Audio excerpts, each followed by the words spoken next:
why behind on Tech Exhibition is to raise the awareness of AI to the public. We wanted to reduce the intimidation of AI that is very far beyond reach to people. Data science can be learned by laymen, and actually everyone can learn. It's not something that's very difficult.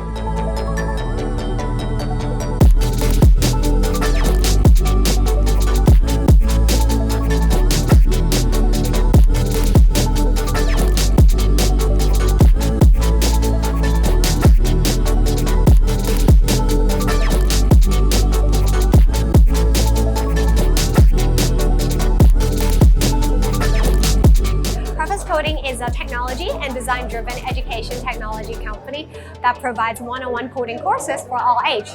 So we actually empower people by teaching them with real-life business use cases that they feel it's relevant to them. For example, the 4 installations that we talked about just now are actually a part of our course curriculum.